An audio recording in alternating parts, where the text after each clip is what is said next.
Vamos abrir rapidamente a nossa Bíblia. Há uma palavra de Deus para as nossas vidas. Eu gostaria que você abrisse a sua Bíblia na segunda carta do apóstolo Paulo a Timóteo. É uma carta que nós chamamos na Bíblia de carta pastoral. Carta de Paulo a Timóteo, capítulo 3, versículo 1. Eu vou ler aqui na Nova Versão Internacional. É a versão que a gente frequentemente usa, não é? Eu quero meditar com vocês dentro desse capítulo 3 da segunda carta de Paulo a Timóteo, colocar um título assim: Homens dos últimos dias, ou característica dos homens dos últimos dias. Quem achou, diga glória a Deus. Amém? 2 Timóteo 3:1. Sabe, porém, isto: nos últimos dias sobrevirão tempos difíceis, pois os homens serão egoístas, avarentos, jactanciosos, arrogantes, blasfemadores, desobedientes aos pais, ingratos, irreverentes, desafeiçoados, implacáveis, caluniadores, sem domínio de si, cruéis, inimigos do bem, traidores, atrevidos, enfatuados, mais amigos dos prazeres que amigos de Deus.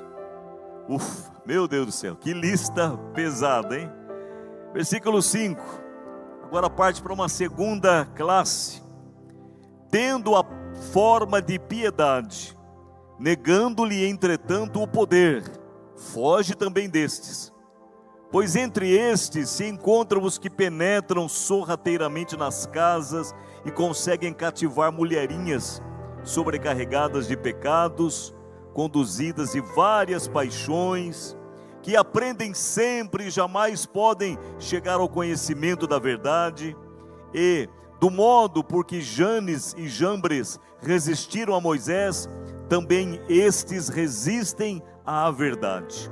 São homens de todo corrompidos na mente, réprobos quanto à fé.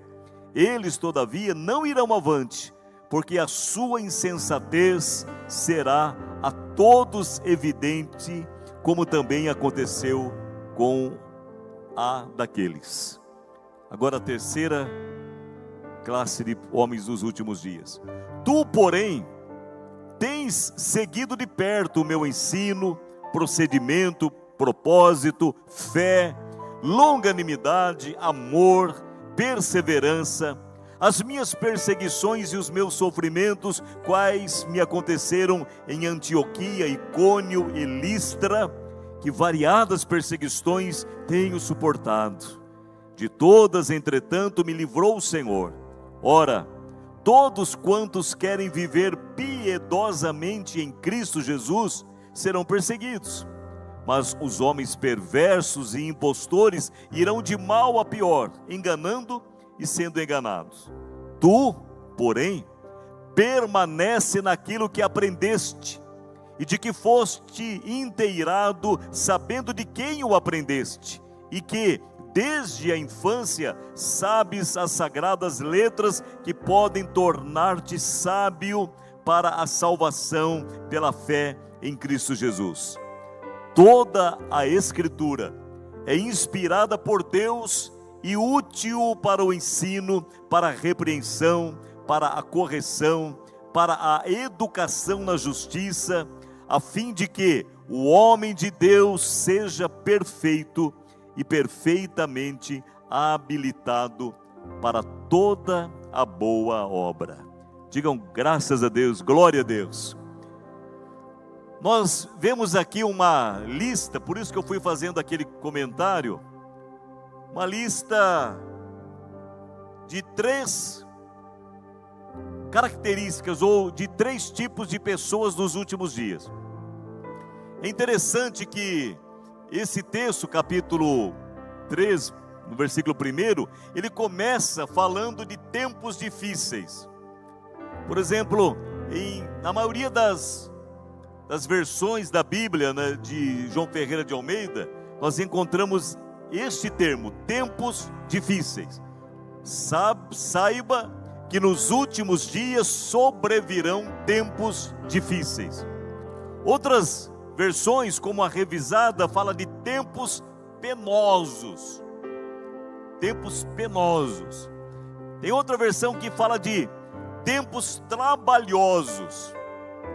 A revista Almeida Revista Fiel fala de tempos trabalhosos. E a NVI, a Nova Versão Internacional, especialmente a anterior, nós temos agora a 2023, mas a de 2011 usa esse termo, tempos terríveis.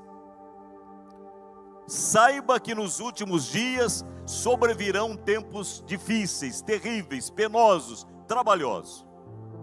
Eu quero me apegar a esse termo, tempos difíceis.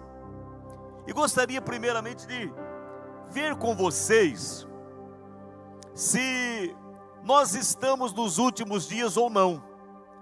Porque o que Paulo lá atrás, há 2000 anos, escrevendo para Timóteo, ou seja, um velho pastor, ou um pastor já mais experiente, escrevendo para um jovem pastor, muito amado, seu filho na fé, um pastor exemplar em tantas coisas, tantas características. Paulo fala lá atrás sobre um tempo que viria, que ele chama de os últimos dias. E a característica, a dica, o sinal que ele dá, a senha, para que esse tempo, ou seja, os últimos dias, fosse identificado, é que seriam tempos difíceis. Eu gostaria de fazer com vocês aqui um exercício de reflexão para nós chegarmos à conclusão se nós estamos já nos últimos dias ou não. Por exemplo, se nós estamos vivendo tempos difíceis ou não. É bem verdade que hoje, por exemplo, no nosso tempo, na atualidade, é muito mais fácil nós nos comunicarmos com as pessoas, por exemplo, lá do outro lado do mundo. Eu estou agora ministrando esta mensagem, esta palavra, e eu até inclusive cumprimento todos vocês que estão aí pela live, mas é possível que pessoas que estejam, e tenho certeza disso, lá na Europa, lá nos Estados Unidos, quem sabe lá no Japão, do outro lado do planeta, estejam recebendo essa comunicação. Então a gente poderia dizer assim, puxa vida, mas é muito mais fácil hoje em dia do que há 50 anos atrás, por exemplo, nos comunicarmos. Opa, então não é tempo difícil. Mas será que realmente é muito mais fácil nos comunicarmos? Por exemplo, há 50 anos atrás ou agora, o que era mais fácil? Ter, por exemplo, a família assentada ao redor de uma mesa e a gente conseguir se conversar, se falar. Esta situação de uma família sentada ao redor de uma mesa e todos se comunicando, se falando e se entendendo, era muito mais fácil há 50 anos atrás ou agora? O que vocês acham? É mais difícil agora? Ou mais, aqui os pastores já estão dizendo, é mais difícil, não é verdade? Então algo como comunicação em família está mais difícil. Outra coisa, é muito mais fácil hoje em dia as pessoas receberem informações a respeito de novos medicamentos, de novos tratamentos, de novos remédios, descobertas que os laboratórios, que os cientistas estão aí com seus estudos descobrindo. Isso realmente ficou muito mais fácil para as pessoas terem conhecimento, por exemplo, a respeito de doenças, de nomes de doenças, e a respeito de tratamentos e de remédios para combater essas doenças. Com certeza hoje é muito mais fácil do que há 50 anos atrás. Mas eu pergunto, com toda essa realidade que eu falei, que mostra que hoje é mais fácil, será que era mais fácil manter a saúde ter saúde, ter boa saúde há 50 anos atrás, ou é mais fácil agora? Agora é mais difícil ou era mais difícil antes? Manter a saúde. O que vocês me dizem? Com todos esses tratamentos, com todas essas descobertas de medicamentos, nunca se ouviu falar tanto de câncer.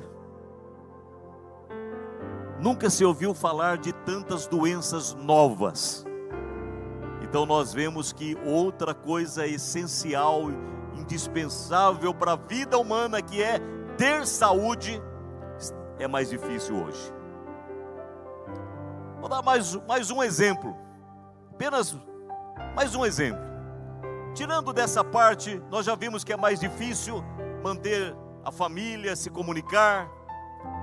Quero dar mais 2 exemplos. Já vimos que é mais difícil manter a saúde. Por exemplo, uma amizade. Era mais fácil ou era mais difícil manter uma amizade de 30, 40, 50 anos há 50 anos atrás? Ou é mais difícil hoje se manter uma verdadeira, uma boa amizade? Hoje é mais difícil, não é? Então, saúde, família se comunicando, amizade, é mais difícil. E agora, a vida com Deus? Gente, era mais fácil há 50 anos atrás ou mais fácil, é mais fácil hoje? Com tanta comunicação, com tantas informações, quantas versões de Bíblia, com a facilidade que nós temos de nos comunicarmos e pregarmos através das redes sociais e atingirmos aí multidões. Mas é mais fácil ou é mais difícil hoje se manter uma vida cristã, uma vida espiritual autêntica, verdadeira, sadia, ativa? Vocês concordam que hoje é muito mais difícil? Eu dei apenas 4 exemplos. Poderia falar de equilíbrio financeiro, emocional.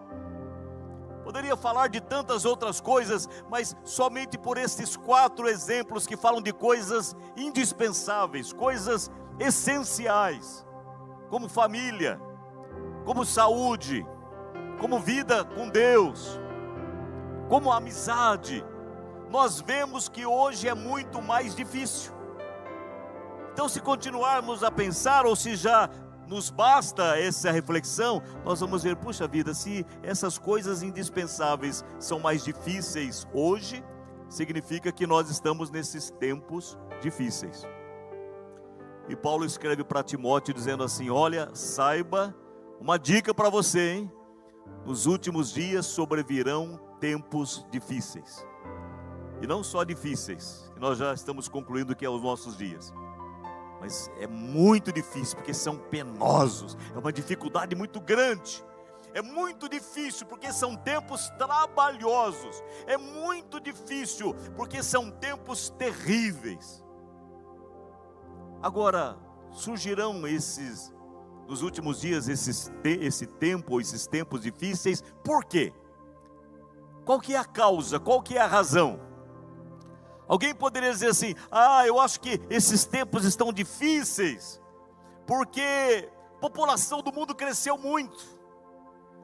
Nós estamos aí numa explosão demográfica, né? Muita população, e as pessoas saem do campo, vêm para a cidade, aí se aglomeram, aí vão para os morros, e fica aquele trânsito, e aquela situação toda. É por isso que os tempos são difíceis, porque é muita gente vivendo.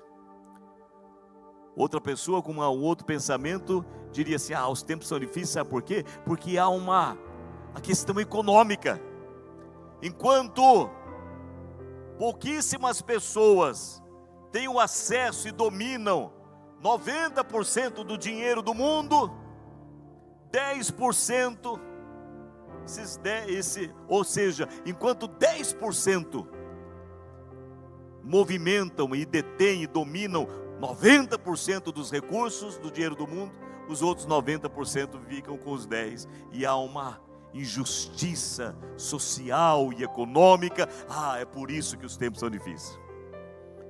Alguém poderia dizer: os tempos são difíceis porque o problema está na ecologia, o ser humano está destruindo o planeta, O problema está os tempos são difíceis porque por causa da política. O ser humano está aí, não é? Mas a Bíblia que diz e nos dá a dica de quando seriam os últimos dias com os tempos difíceis, e nós já concluímos que estamos vivendo esses tempos difíceis.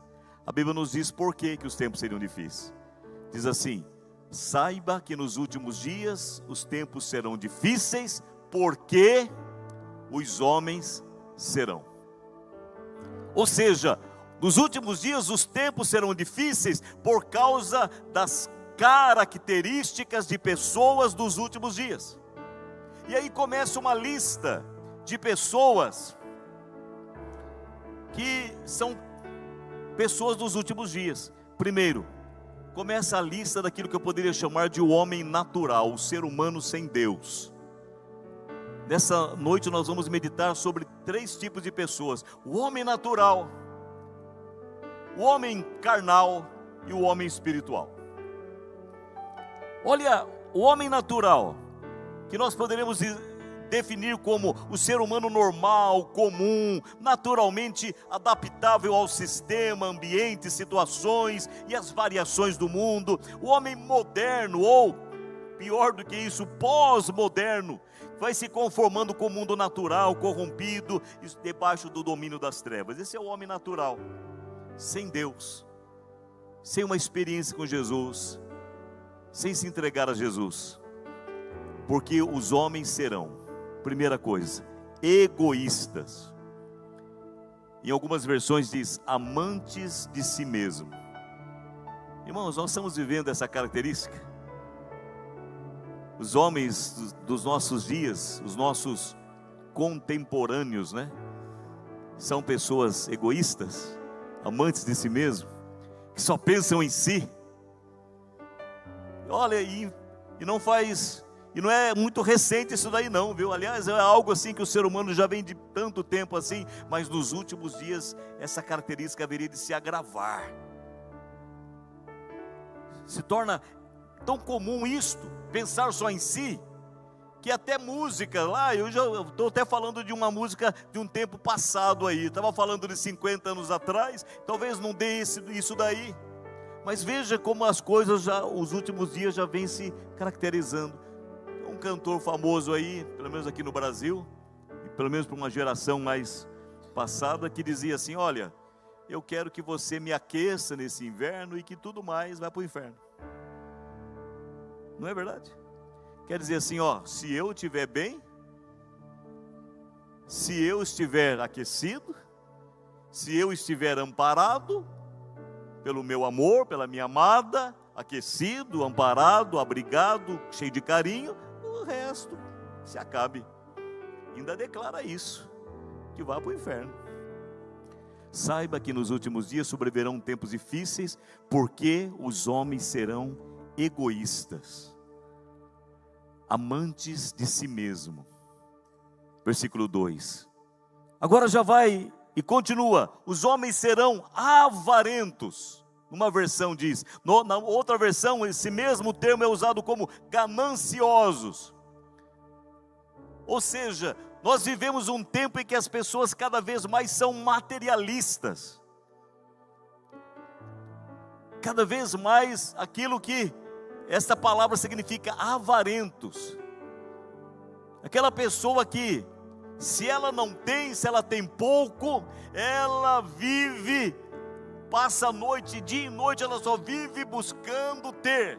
Mas se ela consegue um pouco mais, não se satisfaz, e ela quer ter mais, e ter mais, e ter mais. E tem gente que tem tanto que não sabe nem quanto tem, mas não consegue abrir o seu coração e estender a mão e ajudar, ou dar um graças a Deus, ou dizer um basta.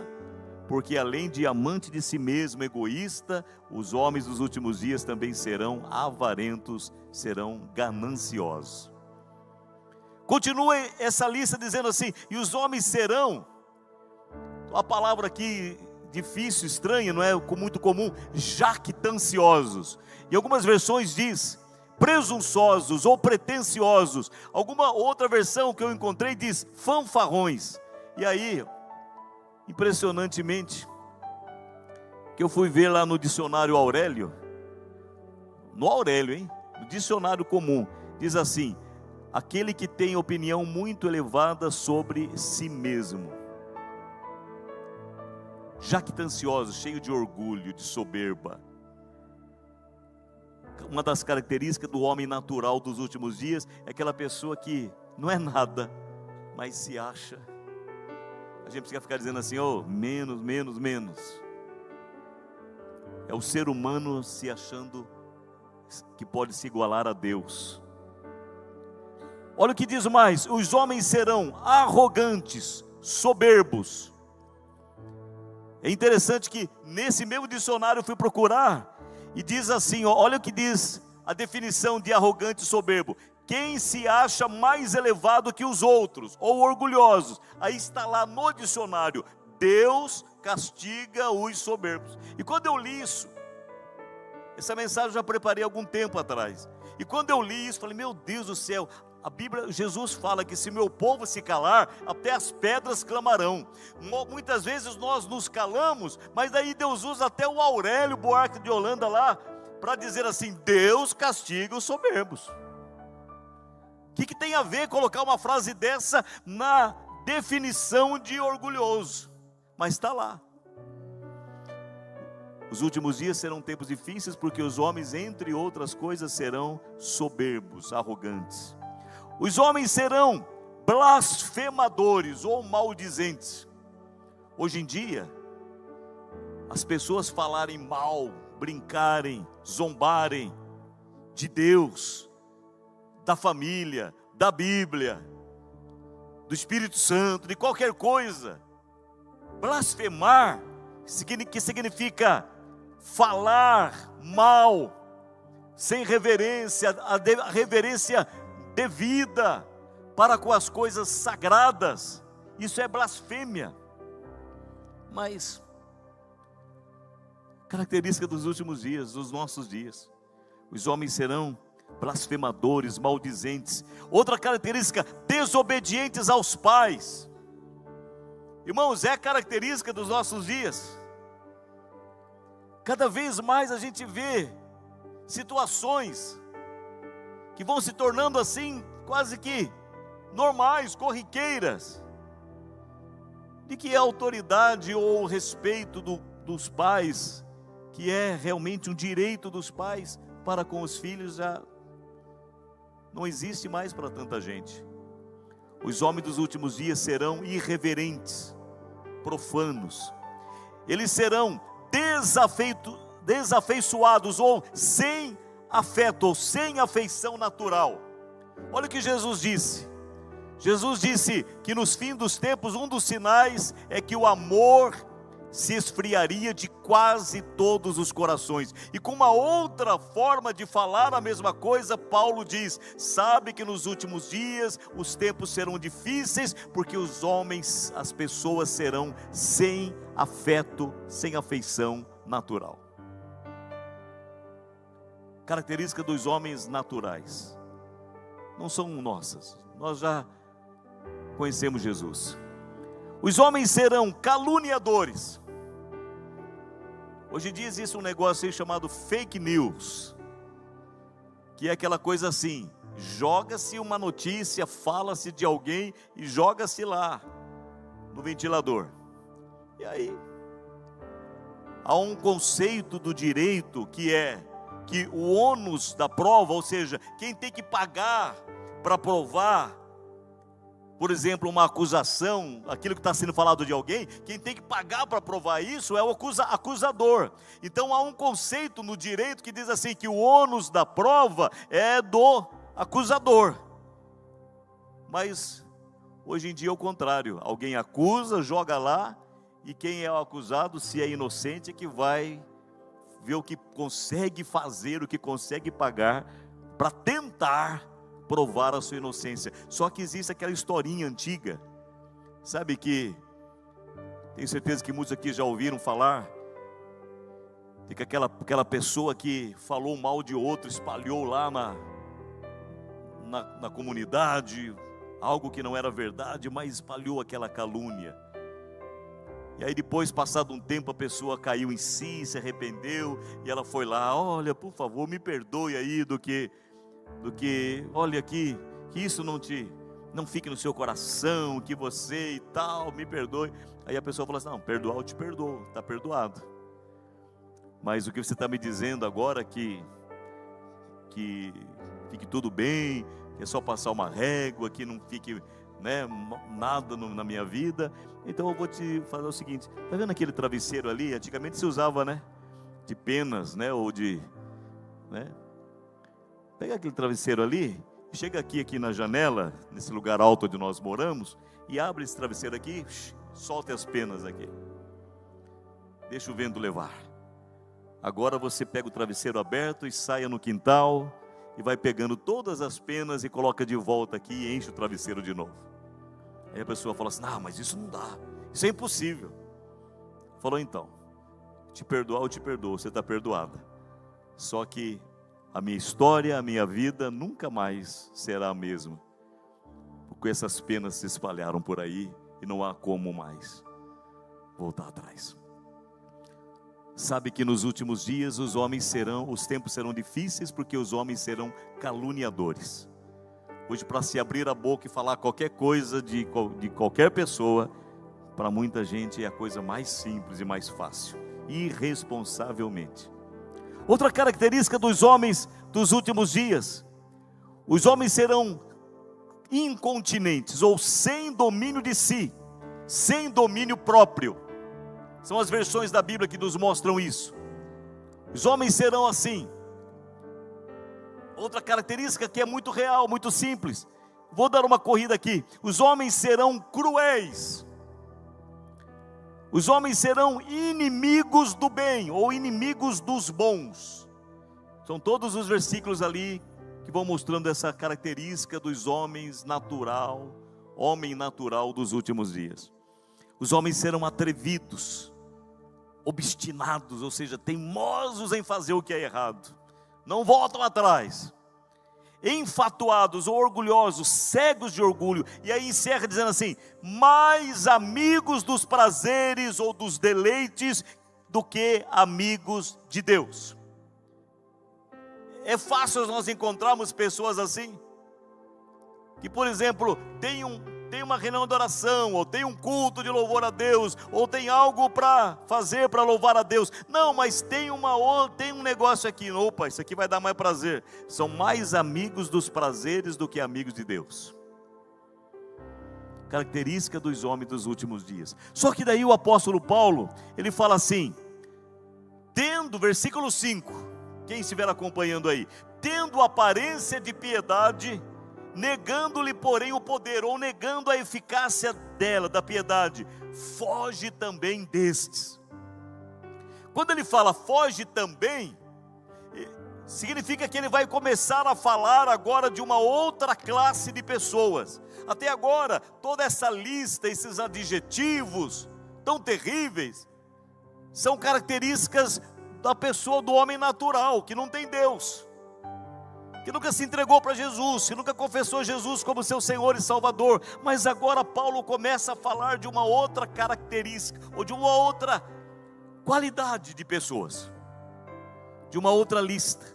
E a primeira lista é pessoas que têm aparência de piedade, aparência de religiosidade. Nós temos ouvido falar muito isso, inclusive nosso pastor, domingo passado, pregou falando sobre isso, sobre o rei do simples, sobre muitas vezes que parece que muitas pessoas por aí querem mostrar uma santidade ou uma religiosidade ou alguma coisa aí, através da sua aparência. Existem até umas linguagens, umas gírias, tendo aparência de piedade, ou seja, aparência de religiosidade, aparência de cristianismo, de santidade, mas não tem a essência, não possui a verdadeira vida de Cristo. Então perceba que é uma outra classe de pessoas, não é mais o homem natural, mas é o que poderíamos chamar de um crente carnal. Pessoa que conhece a Deus, que já se entregou a Jesus, que já é membro da igreja, que tem muita aparência. Quem olha de longe fala: opa, estou vendo ali, eu vi que você é. Mas vai ver a essência. Tem aparência de piedade. Essa palavra piedade, a primeira interpretação que a gente tem de piedade, uma pessoa piedosa, é uma pessoa assim, caridosa, uma pessoa misericordiosa. Mas essa palavra piedade, que começa ali com a palavra pia, ou pio, já ouviram falar, teve alguns papas aí que tinham o nome de Pio, Pio XII, Pio não sei o que lá. Essa palavra pio no latim significa limpo, puro, santo. Por exemplo, todos nós temos dentro da nossa casa uma, pelo menos, ou mais. Pelo menos lá na cozinha nós temos, lá no banheiro nós temos uma pia. Que parece ser a mulher do Pio, né? Certo? Mas é mesmo. Porque esse Pio, que é nome que foi já usado, significa limpo, puro. A pia que nós temos em casa é exatamente para isso, para limpar as mãos, para lavar, para purificar aquilo que está sujo. Então, quando fala que tem pessoas que têm aparência de piedade, significa, tem aparência de pureza, tem aparência de santidade, tem aparência de coisa limpa, mas com o viver nega o poder da santidade, o poder dela, da piedade. Então aqui começa a falar de uma lista de pessoas diferentes daquelas pessoas da primeira lista. Já começa a mexer diretamente com a gente, mais diretamente. Diz mais assim: essas pessoas que têm aparência, mas não têm essência, é aquilo que Jesus falou lá nos evangelhos, é o chamado sepulcro caiado, ou o hipócrita. Jesus combatia tanto. Ele combatia sim os fariseus, mas o problema maior não era ser fariseu. Porque a essência, o início dos fariseus era até um negócio bonito. Mas quando chega no tempo de Jesus, os fariseus, eles eram aquilo que Jesus dizia: fariseus e hipócritas. Ou seja, que aparentavam uma coisa, até ensinavam uma coisa, mas a realidade deles era completamente contrária àquilo que eles aparentavam e que ensinavam.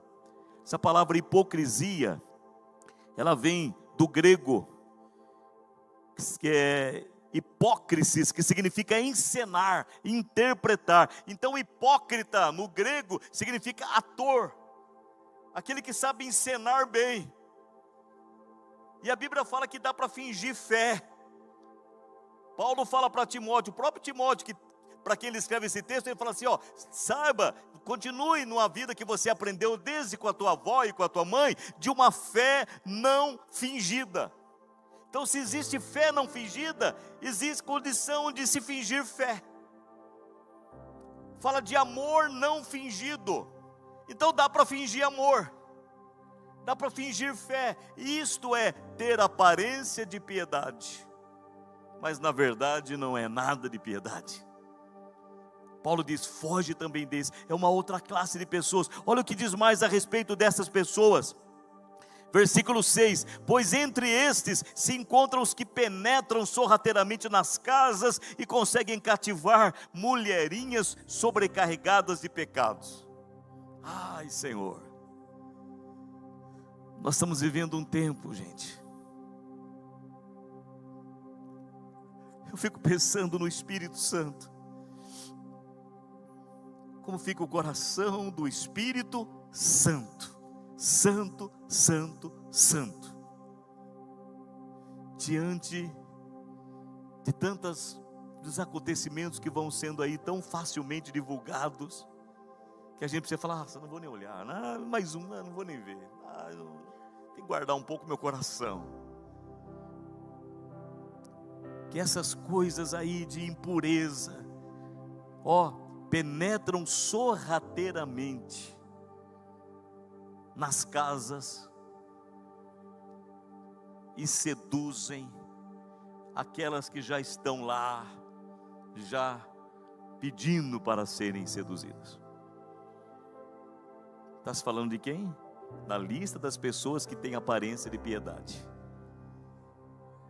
Não é verdade isso, irmãos? Não é forte? E estamos falando dos últimos dias, dos tempos difíceis. Nós já identificamos que estamos vivendo isso. Aqui fala daqueles que mesmo tendo aparência de piedade, santidade e cristianismo, estão cheios de impurezas sexuais, de malícias. Ainda diz assim que essas mulheres são aquelas que aprendem. Sabe, são pessoas que ouvem. Se for ver quantas vezes já leram a Bíblia, quantas vezes já participaram da escola bíblica dominical e aí por diante, quantas mensagens e quanto ensinamento. Aprendem, mas nunca chegam ao conhecimento da verdade. Uau, meu Deus do céu. A Bíblia fala que outra característica do crente carnal, versículo 8, isso que eu falei foi no versículo 7. Versículo 8, são aqueles que resistem às autoridades levantadas por Deus e à verdade. E Paulo, escrevendo a Timóteo, cita 2 homens lá, Janes e Jambres. É interessante que esses nomes são citados ali no Novo Testamento, nessa carta de Paulo. Mas lá atrás, no Velho Testamento, nós não encontramos esses nomes. Mas nós sabemos de quem se trata essas palavras. Moisés, um homem de Deus, um homem que, para livrar o povo que não quis ter uma experiência profunda, total com Deus, que morreu de medo quando viu a glória se manifestar, o povo pede para Moisés: sobe você, Moisés. Não tem aquela música que nós cantamos? Suba você, Moisés, no meu lugar. E Moisés vai, e ele passa 40 dias na presença de Deus. Quando ele desce de lá, o rosto dele está brilhando. A Bíblia diz que Moisés era o homem mais manso no meio dos 600.000 homens, sem contar mulheres e crianças. Moisés, aquele homem que toca com o cajado no mar vermelho e o mar se abre, que a Bíblia fala que Deus falava com ele como um amigo fala com o outro, face a face. Mesmo com tudo isso, tinha lá o Janes e Jambres e tantos outros mais, que tinham a coragem de resistir Moisés, de confrontar Moisés, de não se submeter à autoridade daquele homem. E diz a Bíblia que nos últimos tempos sobrevirão dias difíceis, nos últimos dias sobrevirão tempos difíceis, porque os homens serão como Janes e Jambres, que resistem às autoridades e resistem à verdade. Eu louvo a Deus, eu glorifico ao Senhor pela autoridade espiritual e pastoral, e pela coragem de se entregar, de usar um termo até muito forte, de dar a cara à tapa, só para ser o termo mesmo, porque é difícil falar isso de quem eu estou falando, de quem eu vou falar. E a coragem de vir aqui, de falar, de pregar a verdade. Sobre esse púlpito, essa igreja tem essa característica. A começar do nosso pastor Rafael. Meu Deus, tem hora que eu estou ali embaixo, ali, ouvindo ele pregar e falando: Pai do céu, que maravilha, meu Deus, mas que coragem desse homem. E é a verdade da palavra que está sendo exposta. Mas há tanta resistência, porque é característica de crentes carnais, dos homens dos últimos dias, que por serem assim, tornam esse tempo difícil, tenebroso, penoso, trabalhoso, terrível. Olha o que diz mais, versículo 8b, homens com entendimento corrompido, com a mente depravada. A Bíblia fala isso. Olha que são pessoas que têm aparência de piedade, mas interiormente estão com o entendimento corrompido. não conseguem mais enxergar a luz, não conseguem mais ver a santidade, andar em santidade.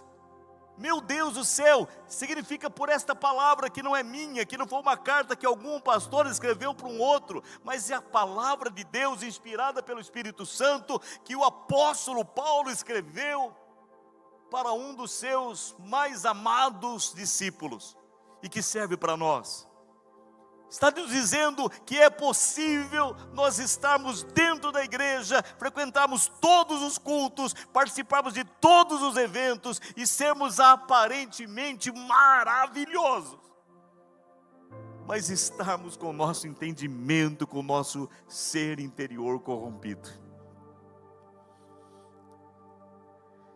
E eu fico pensando, não é muito característica minha pregar isso, pregar assim. E aí, última quarta-feira profética, e Deus colocou essa mensagem no meu coração para eu pregar. Já preguei isso em alguns lugares. E aí eu pensei, meu Deus do céu, não vai ter mais quarta-feira profética mesmo, então eu vou pregar. Porque é a característica desse altar. Pregar a verdade, como se diria, nua e crua, ou seja, pregar a verdade clara, sem maquiagem. Versículo 13 diz assim, o seguinte diz, pessoas que não irão avante.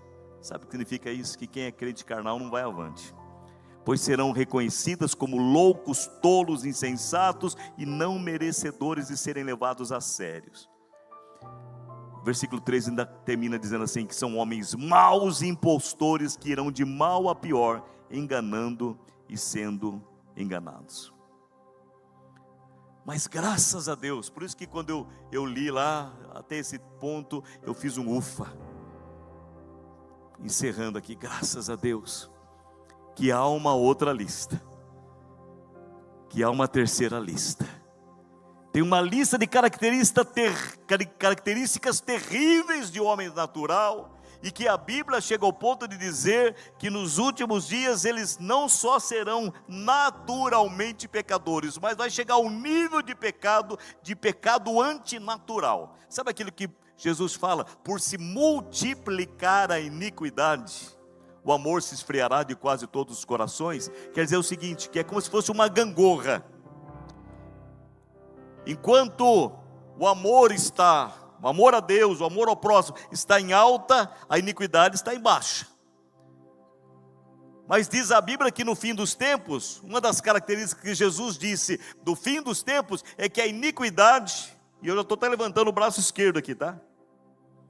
Que a iniquidade ia se multiplicar, e o amor se esfriará.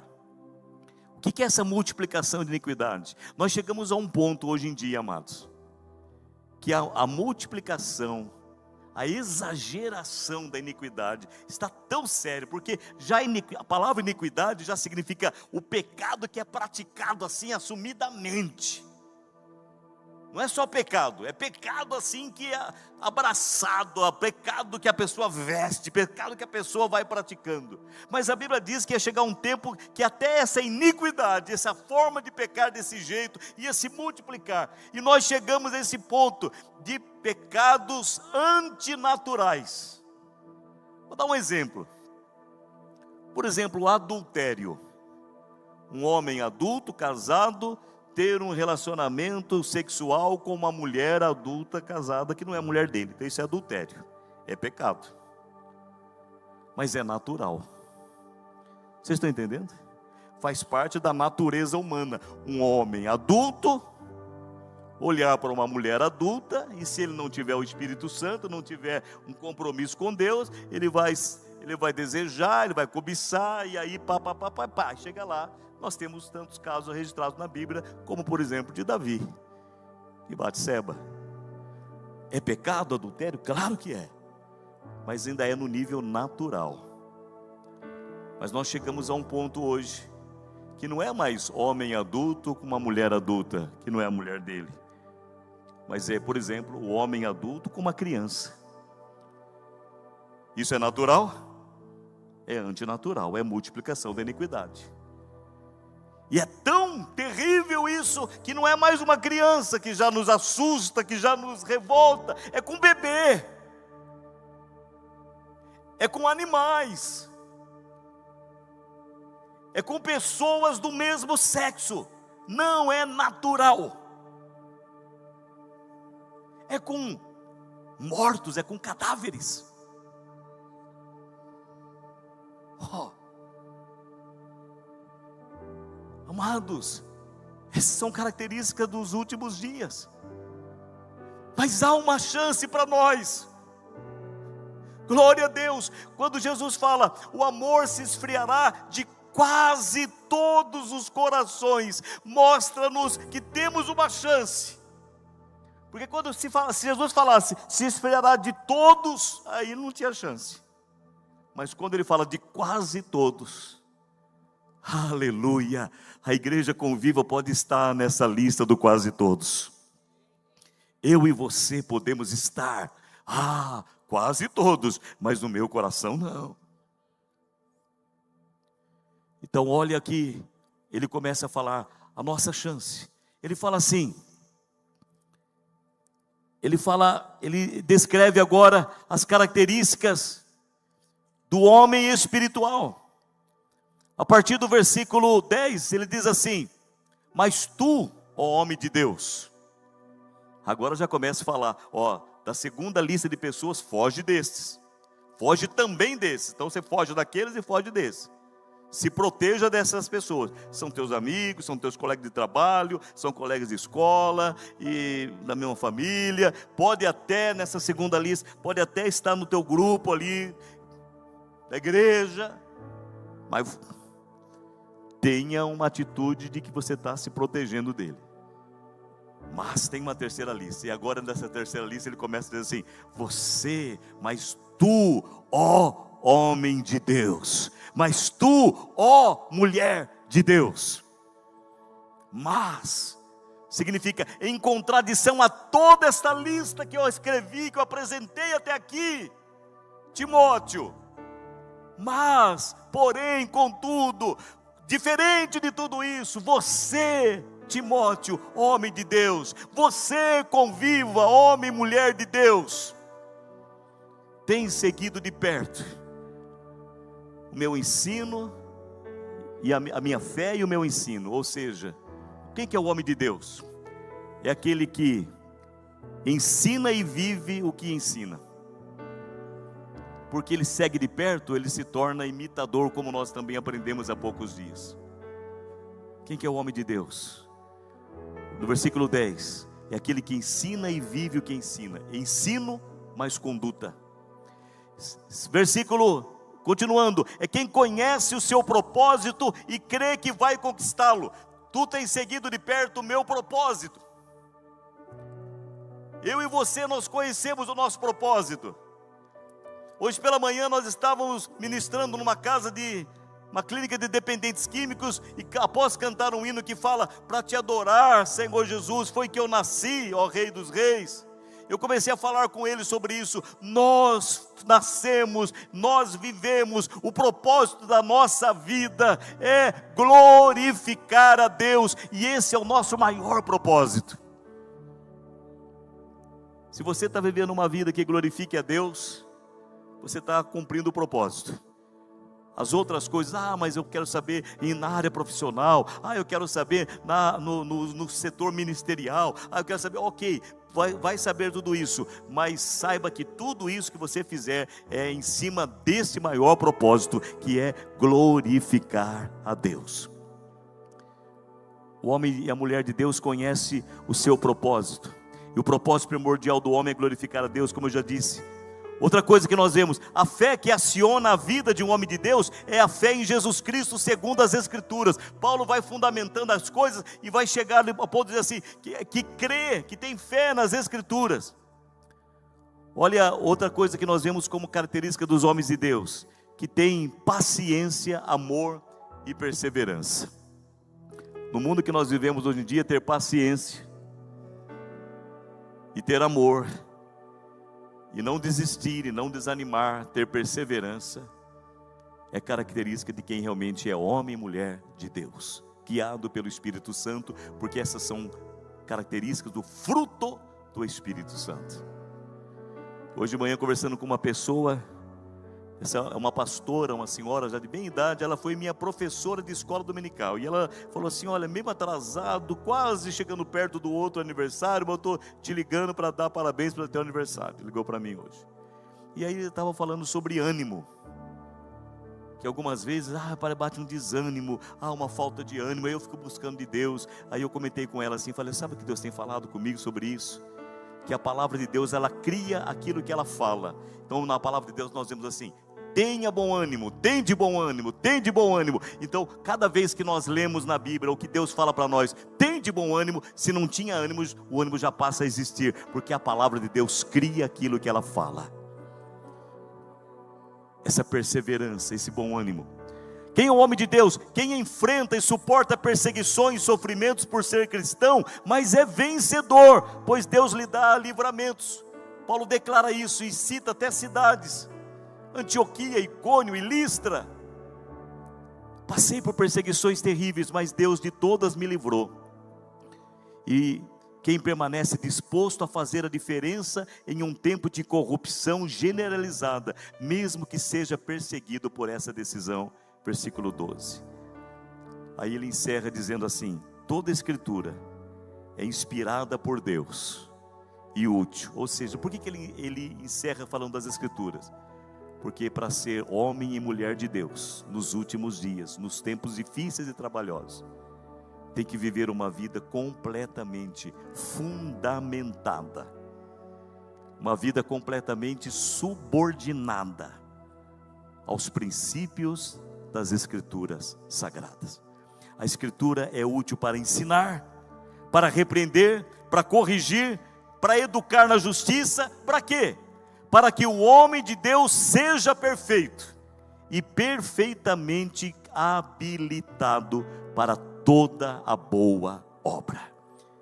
Eu encerro essa mensagem nessa noite dizendo assim: que mesmo diante das características dos homens naturais, dos crentes carnais, dos tempos difíceis, terríveis e trabalhosos que nós estamos vivendo, Deus espera de nós e nos capacita pelas Escrituras e pelo seu Espírito Santo a fazermos a diferença, a sermos homens e mulheres de Deus que digam para o Senhor assim: eu estou aqui, Senhor, para encerrar este ano, para começar um novo ano, firme no meu compromisso, mesmo em dificuldades, em perseguições, em injustiças, em situações que nem eu mesmo saiba explicar, mas perseverando em servir ao Senhor e te glorificar através do meu viver.